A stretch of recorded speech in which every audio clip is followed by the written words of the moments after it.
So I'm in Portland and I'm on my way to Makerspace in Selwood. And we are making, you guys, we are making fairy houses today.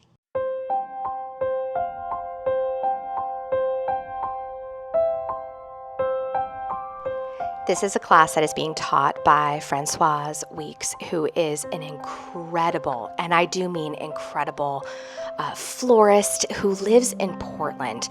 But what she has done with her floristry is taken it in such an incredible direction. She uses natural materials, found elements, dried mushrooms. I mean, just look at this incredible array of materials that she has handpicked and foraged for all of us to use. It was absolutely spectacular.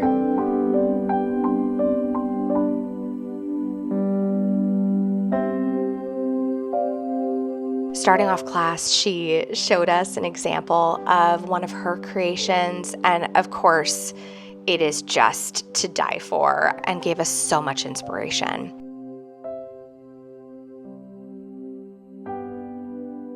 We all started by choosing a base, and so I chose this big slab of bark. She guided us into constructing our vertical walls. And anytime there's like an inconsistency at the bottom of our pieces of wood, she encouraged us to fill it with moss, because what that did is it filled all those little gaps and actually created a more sturdy wall for us to work from.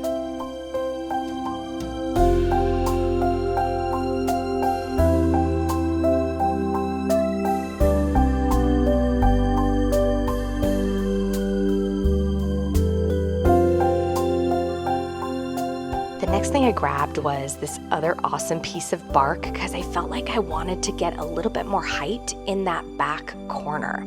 And the reason is because she brought in this super cool curled piece of bark, and when I saw it, I immediately knew I wanted to build kind of an asymmetrical structure.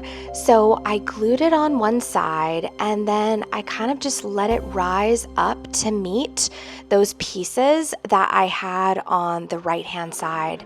And at first I was playing with looping the end tail around front, but I actually found it was super cool to have it curve around the back.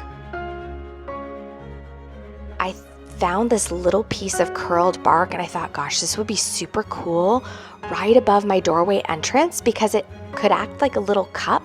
And one of the things that I had seen her do is fill these little cups and crevices with berries and seed pods. And I was like, okay, I definitely need a place to hide little natural goodies.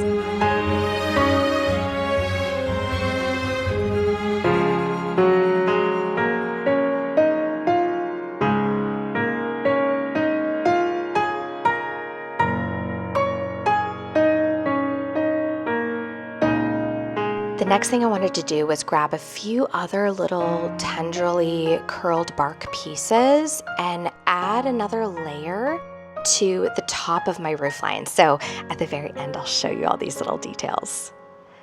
Now this was the other cool thing that she had. This is actually a lichen that doesn't grow near where I live. I just thought, what a special thing that I could add to my piece, and it almost felt like seaweed.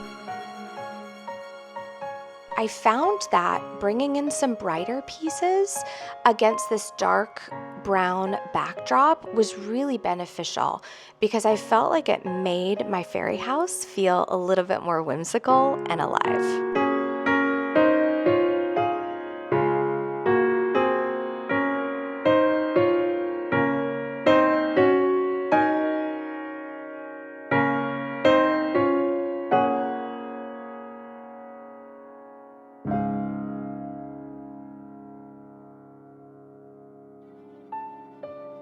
Now I feel like I finally got to get to the fun part. She had umpteen million baskets filled with nuts and seed pods. You can see that brightly colored magenta celosia. And she just bought that from the florist market and hung it up to dry in her studio. She also had such awesome mushrooms. And I particularly loved these little bunches of mushrooms. I've actually seen these at our local Wajimaya, which is a giant Asian grocery store here, as well as Trader Joe's. And I just thought they were so awesome. The other thing she did is she brought in a ton of eucalyptus pods as well as immature acorns. I had never even thought about using seed pods and seeds in all of their stages, so this was just so fun to see what her eye was drawn to and then get to pick my favorites among them.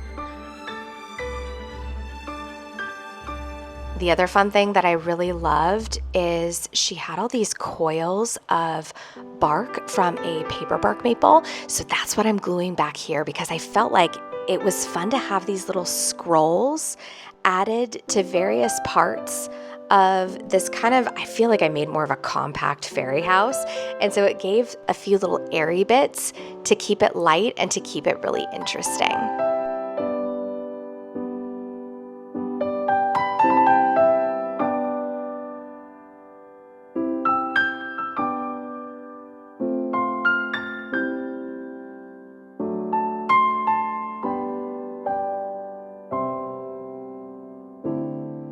I think one of the most fun parts about this entire process is you could just gather together all of these little materials and play with them and see kind of like, it was just such a fun, unserious way to express yourself creatively. And I loved all of these little details that looked like little cups. And so it was just the most fun bringing those in. Of course, bringing in straw flower, bringing in some nigella.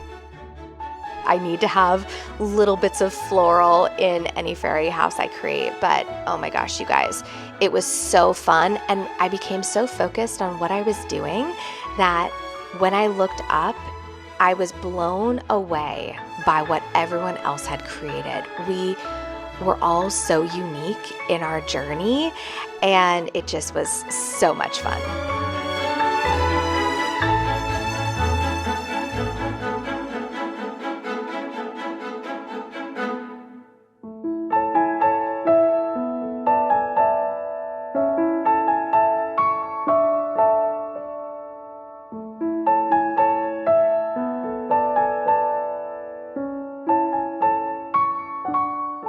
Rotating it around a little bit more, I decided I wanted to throw in a bunch of these nigella pods. If you've never grown this, it's actually a super easy cut flower. It self-seeds all around the place, but I honestly think that although the blooms are beautiful, the seed pods are 100% where it's at.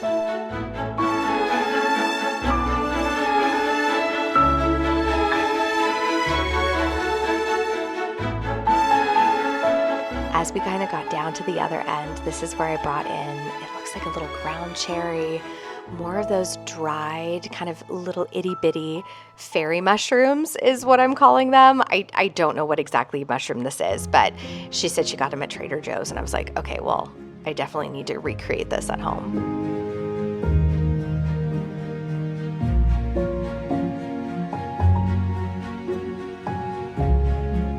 I asked a few of the women in attendance if I could film their fairy houses, and they graciously let me. This one reminded me of an amphitheater. It was so cool. It was so cool and boisterous and loud. This one, we were giggling so hard. She made a mailbox. She made a tiny fairy mailbox. And I just thought, what incredible, brilliant ideas all these women came up with. This one, it reminded me of a flower shop with an awesome maypole to one side. And what was really fun is everyone's roofline was totally different, which made it so fun. What I loved about this one is she had all these little bits of dried celosia peeking out from behind the curled bark. This was another really fun fairy house. She had it completely offset to one side.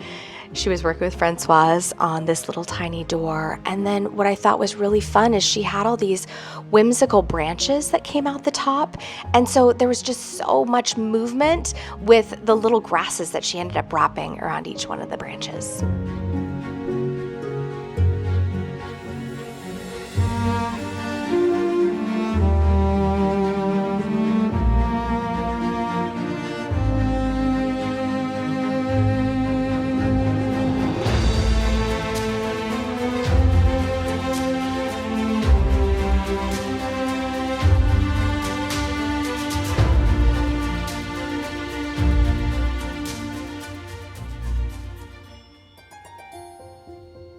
this was the best way to spend a Saturday.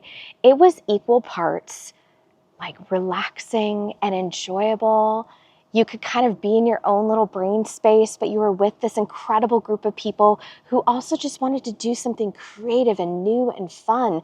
And on top of all of it, I have followed this woman's work for years. And so for me, this is someone that I fangirl over because I think she is so darn brilliant. To play with the materials that she had foraged and gathered for the class, I mean, you could see her heart all over this beautiful class that she put together at Makerspace Sellwood. Friends, that is going to do it for me today. Thank you so much for coming along on this kind of garden adjacent adventure. This is a woman that I've looked up to for so many years. I think she's just doing something really special and unique out in this world. And so I will link all of her information in the description below. If you're local to Portland, she has an incredible array of classes, and they're like $125. Which, when you think about how much foraging she does, how much preparation she does, that to me was just like a drop in the bucket for a chance to absorb some of her genius. And for those of you who are not in the Portland area, she has spectacular, and I do mean spectacular courses that are available online that you can download, take at your leisure. They're beautifully produced. They're filmed in her studio, which I think is so fun to be in her space. So stay tuned, because next week I am actually going to release a video where Francoise and I tour around her garden, her magic space, her studio, and you get to see a little bit of the world of Françoise Weeks at home, which is so fun. She even said to me, "I garden like I design."